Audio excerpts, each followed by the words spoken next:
तो दोस्तों स्वागत है आपका फिर से हमारे एक और एक्सप्लेनेशन वीडियो में। तो आज हम बात करेंगे जुजुत्सु काइसन सीजन 1 के एपिसोड 13 के बारे में।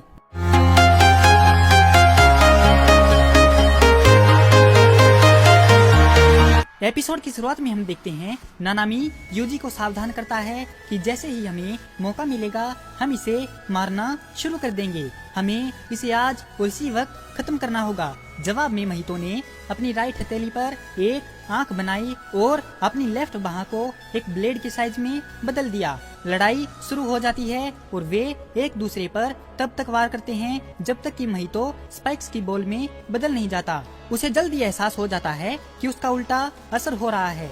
नानामी और यूजी महितो पर दोनों ओर से हमला करते हैं। महितो खुद को एक बच्चे के रूप में बदलकर भागने लगता है। नानामी और यूजी को पता चलता है कि रूप बदलने से ठीक पहले महितो शापित एनर्जी जमा करता है। महितो सोचता है कि भले ही मैंने अपना रूप छोटा कर लिया है पर यूजी अभी भी मुझे एक ही वार में खत्म कर सकता है।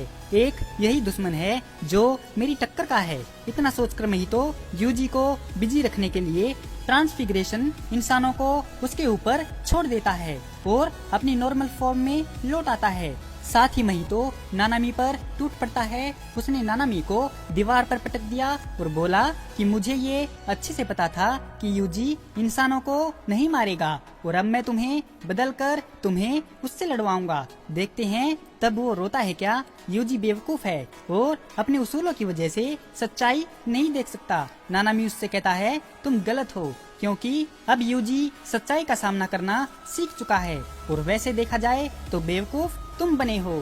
तभी वहाँ पर यूजी आ जाता है और नानामी को बचा लेता है। फिर वह दोनों मिलकर नानामी को बड़ा गंदा पीटते हैं। महितो सोचता है कि ये दोनों मुझे रूप बदलने का मौका नहीं दे रहे हैं। यह मेरे लिए बहुत ही अनोखा और नया एहसास है। लगता है अब मैं मरने वाला हूँ। तभी उसे याद आता है और कहता है लगता है समय आ गया है। उसी वक्त महितो अपना मुंह खोलता है और डोमेन एक्सपेंशन बना देता है। वहाँ पर एक के बाद एक बड़े बड़े हाथ निकलते हैं और बन जाती है छलावे की दुनिया, जिसमें नानामी फंस जाता है और यूजी बाहर रह जाता है और उस छलावे की दुनिया को तोड़ने की कोशिश करता है। नानामी तुरंत ही सिचुएशन को समझता है और महसूस करता है कि इस छलावे की दुनिया में इसका वार खाली नहीं जाएगा। इसका मतलब यह है कि मैं अभी इसके हाथों की हथेली पर खड़ा हूँ। इस तरह का डोमेन एक्सपेंशन डोमेन बनाने वाले की पक्की जीत होती है।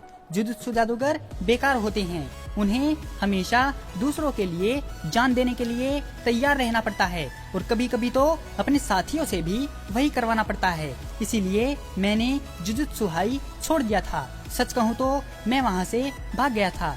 नानामी को अपनी फेवरेट बेकरी से खाना मिलने की याद आती है और एक फ्लाई हेड जो बेकरी वाली लड़की के कंधे को बहुत दर्द देता था। उस दौरान नानामी ने जादूगर बनना छोड़ दिया था और एक आम बिजनेसमैन के रूप में काम किया था।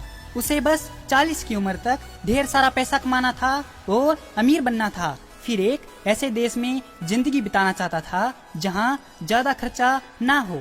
अगर उसके पास पैसा आ जाए तो उसे शापित शक्तियों या दूसरे इंसानों से कोई मतलब नहीं है। वह पैसों के पीछे इतना पागल था कि वो रात को सोता भी नहीं था। अगली बार जब नानामी बेकरी में लौटा तो उसने उस लड़की को उस फ्लाई हेड के जाल से छुड़वाकर वहाँ से जाने लगा तो वह लड़की उसको शोल्डर ठीक करने के लिए थैंक यू बोलती है। तभी उसके पास गोजो का कॉल आता है और नानामी जुजुत्सु हाई चला जाता है। महितो नानामी का शुक्रिया करता है लेकिन नानामी कहता है मुझे तुम्हारा शुक्रिया नहीं चाहिए, अपना शुक्रिया अपने पास ही रखो।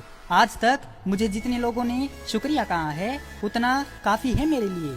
डोमेन की शक्ति जानकर जैसे ही नानामी मरने की तैयारी करता है तभी यूजी महितो का डोमेन तोड़कर उसके अंदर आ जाता है। नानामी को पता चलता है कि ये डोमेन अंदर से जितने मजबूत होते हैं बाहर से उतने ही कमजोर भी होते हैं और अभी यूजी के अंदर जो शक्ति बैठी है वो बहुत ही खतरनाक है और उसे छूना जानलेवा हो सकता है। यूजी के अंदर आते ही महितो उसको छू लेता है तो वह फिर से सुकुना के डायमेंशन में पहुंच जाता है।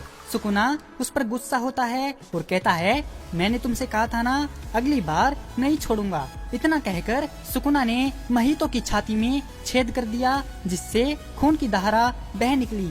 सुकुना आगे बोलता है कि दुनिया में उससे बड़ा घमंडी और चालबाज कोई नहीं है। उसे सिर्फ अपनी खुशी और परेशानियों से मतलब है। अब चाहे तुम मरो चाहे वो मरे, मुझे घंटा फर्क नहीं पड़ता। मुझे तो बस यूजी के अलावा किसी से मतलब नहीं है। महितो के शरीर से अभी भी खून बह रहा है। यूजी उसकी तरफ अटैक करने के लिए बढ़ता है तो महितो सोचता है कि डोमेन एक्सपेंशन, जिसमें काफी शापित शक्ति इस्तेमाल होती है, वो मेरा सबसे बड़ा हथियार था, लेकिन कमीने सुकुना ने सब बर्बाद कर दिया। ये लड़का मेरी तरफ बढ़ रहा है तो मेरे पास यही मौका है इसे मारने का, और इसके लिए अपनी सारी शापित शक्ति इकट्ठा करनी होगी। इतना सोचकर महितो अपना शरीर फुला लेता है। मौका देखकर यूजी डाइवर्जेंट फिस्ट का इस्तेमाल करके महितो को एक जोरदार मुक्का मारता है, जिससे वह गुब्बारे की तरह फूट जाता है। नानामी के अटैक करने से पहले ही महितो वहाँ से भाग जाता है। नानामी तुरंत ग्रेड 2 के जादूगर ताकुमा इनो को कॉल करता है और कहता है कि वह बहुत कमजोर हो गया है और अभी तुम उसे मार सकते हो।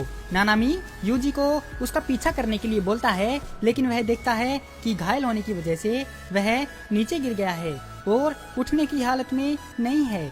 महितो भागने में कामयाब हो जाता है और सीवर के अंदर जाकर बैठ जाता है और रेयोमेन सुकुना के बारे में सोचता है कि इस वक्त इसमें जोगो से भी कम शापित शक्ति है, लेकिन फिर भी उसकी शख्सियत और उसकी आत्मा सबसे ताकतवर है। मुझे पूरा यकीन है भले ही हम सब खत्म हो जाएं, लेकिन सुकुना उठा तो शापित शक्तियों का राज फिर से कायम हो जाएगा। महितो यूजी को मारने के लिए नए नए तरीकों के बारे में सोच रहा है। यूजी होश में आने के बाद मुर्दा घर में नानामी से मिलता है। नानामी कहता है कि मैंने तुम्हें कहा था ना आराम करने के लिए। यूजी कहता है, क्या आप मुझे कुछ नहीं सिखाएंगे? जिस पर नानामी जवाब देता है कि जिसने मेरी जान बचाई उसको मैं क्या सिखा सकता हूँ। वह टाके वाला शैतान अपनी शापित शक्ति से आत्मा पर हमला करता है और जैसे ही तुमने उसके डोमेन एक्सपेंशन को तोड़ा तो उसने तुम्हारी आत्मा को छू लिया। इसी वजह से मेरी जान बच गई। यूजी ने पूछा कि मैंने तो सुकुना को बाहर भी नहीं लाया। नानामी ने जवाब दिया कि सुकुना बाहर नहीं आया, हमारा दुश्मन तुम्हारे अंदर गया था। यूजी बोला, यानी मैंने आपकी जान नहीं बचाई है, उसके घमंड ने बचाई है। नानामी सर, मैंने आज किसी की जान ली है और मैं हमेशा से यही चाहता था कि किसी की मौत गलत तरीके से ना हो, लेकिन आज किसी की जान लेने के बाद मुझे समझ नहीं आ रहा है कि सही मौत क्या होती है। तो नानामी उसकी बात का जवाब देता है कि देखो, ये बात तो मैं भी नहीं जानता कि अच्छे लोगों का शांति से मरना और बुरे लोगों को मौत की सजा मिलना अगर सही बात है, तब भी दुनिया में अच्छे और बुरे लोगों का फर्क बताना आसान नहीं है। मौत हम सब की आखिरी मंजिल है, लेकिन हम सबको एक जैसी मौत नहीं मिलती। सबको अच्छी मौत मिले, इस बात का ख्याल रखना नामुमकिन है। मैं ये नहीं कहूँगा कि तुम फिर से ऐसा करो, लेकिन मैं जानता हूँ कि तुम ऐसा करोगे। ऐसा करने में अपनी जान मत गंवाना, जैसे आज मुझे बचाने के चक्कर में तुम अपनी जान गंवा बैठते। आगे जाकर काफी लोगों को तुम्हारी जरूरत है, क्योंकि अब तुम एक जुजुत्सु जादूगर हो। इतना कहकर नानामी चला जाता है। सातो जाकुरा हाई स्कूल में सातोमुरा टीचर शोता इटो से मिलता है और योशिनो के बारे में पूछता है। उनका मानना है कि अब से खुद को छिपाने वाले सभी बदमाश बेनकाब हो जाएंगे। साटोरु गोजो और नानामी के साथ मिलकर यूजी खुद से कहता है कि जब उसका सामना महितो से फिर से होगा तो वह अगली बार नहीं हारेगा। जुजु स्टॉल में हम देखते हैं पांडा, टोगे, माकी, मेगुमी और नोबारा होट-पोट खाने के लिए एक साथ बैठे हैं।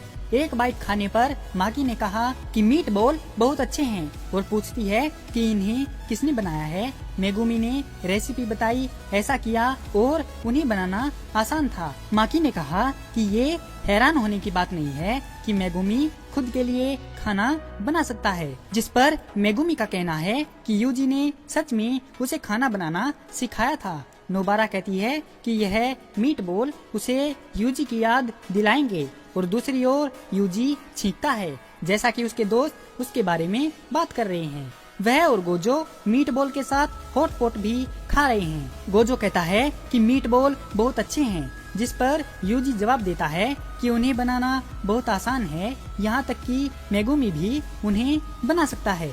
इसी के साथ यह एपिसोड यहीं पर खत्म हो जाता है। तो दोस्तों, कैसी लगी आपको जुजुत्सु काइसन सीजन 1 के एपिसोड 13 की ये एक्सप्लेनेशन वीडियो? अगर आपको यह वीडियो पसंद आई हो तो इस वीडियो को लाइक और हमारे चैनल को सब्सक्राइब जरूर करें। आपका हमारी वीडियो देखने के लिए बहुत बहुत धन्यवाद और शुक्रिया।